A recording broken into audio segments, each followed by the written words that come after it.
নেত্রকোনার বারহাট্টা উপজেলার বহুল আলোচিত একটি ধর্ষণ মামলার ঘটনায় ১৩ বছর পর রায় দিয়েছে আদালত।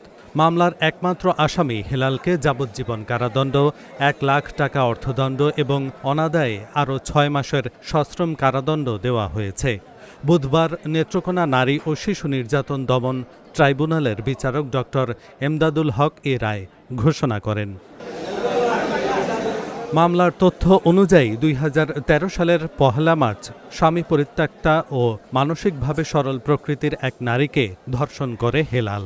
পরে ভুক্তভোগী অন্তঃসত্ত্বা হলে বিষয়টি প্রকাশ্যে আসে। স্থানীয়ভাবে একাধিকবার মীমাংসার চেষ্টা হলেও আসামি ধর্ষণ ও সন্তানের পিতৃত্ব অস্বীকার করেন।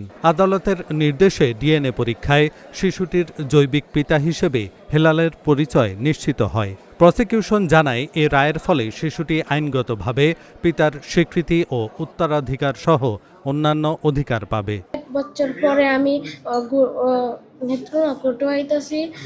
আমার বাপের যেতাম, আমি বাপের সাথে থাকতাম।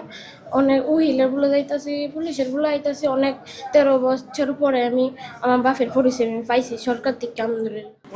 ১৩ বছর ধরে চাকরি ঘোরাফেরা করতেছি, ১৩ বছর পরে আমি বিচার মামলার যে রায় হয়েছে, আমরা এলাকাবাসী এই রায়েতে এই সরকারের প্রতি কৃতজ্ঞতা প্রকাশ করছি এবং পিপি সাহেবের কারণেই এই মামলা দ্রুত গতিতে অগ্রগতি হয়েছে।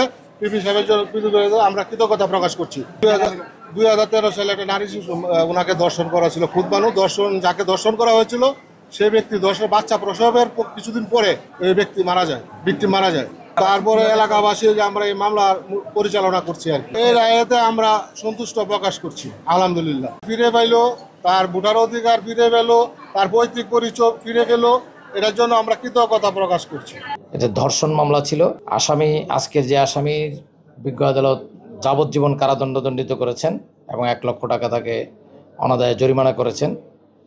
এবং আজকের ওই যে ভিকটিম যিনি ছিল, খুববানু ভিকটিম যিনি ধর্ষিত হয়েছিলেন, তিনি আসলে ঘটনার পরপরেই মামলা করার পরে বছরখানেক পরে উনি স্বাভাবিক মৃত্যুবরণ করেছেন।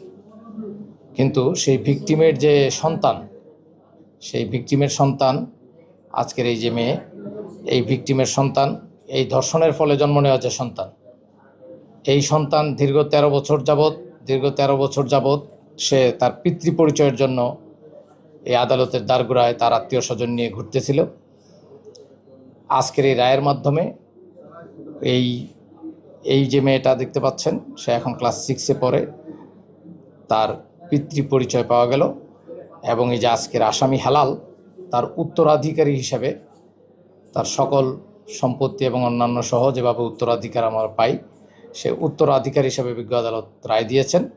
এই মেয়ে তার সঠিক উত্তরাধিকারী এবং তার পিতৃ পরিচয় আদালতের মাধ্যমে ডিএনএ টেস্টের মাধ্যমে পরিচয় শনাক্তকরণ করা হয়েছে।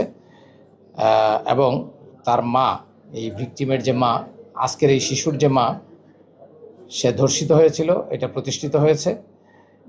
এই ধর্ষণের ফলে এই আসামি হেলালকে বিজ্ঞ আদালত যাবজ্জীবন কারাদণ্ডে দণ্ডিত করেছেন এবং অনাদায়ে তাকে ১ লক্ষ টাকা জরিমানা করেছেন, অনাদায়ে আরও ৬ মাসের কারাদণ্ডে দণ্ডিত করেছেন। ঘটনাটা ছিল এরকম যে এই মহিলা যে খুববানু ছিল, যিনি ভিকটিম ছিলেন, ভিকটিম একজন স্বামী পরিত্যক্তা মহিলা ছিলেন এবং উনি ব্যক্তি জীবনে সহজ সরল এবং একটু হাবাগোবা টাইপ ছিলেন, যেটা আমরা বলি যে বোকা সহজ সরল ছিলেন।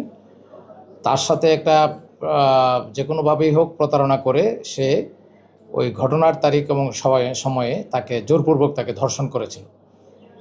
সেই ধর্ষণের বিষয়টা আবার সে ধামাচাপা দিতে চাইছিল, কিন্তু যেহেতু পরবর্তী সময়ে সে প্রেগনেন্ট হয়ে যায়, তখন আর সেটা ধামাচাপা দিতে পারে নাই। এবং প্রেগনেন্ট হওয়ার পরে গ্রাম্য সালিশ দরবারেও চেষ্টা করা হয়েছে তাকে বিয়ে করানোর জন্য এবং গ্রহণ করার জন্য, কিন্তু সে এই আসামি হেলাল সেটা প্রথম থেকে অস্বীকার করে আসছিল।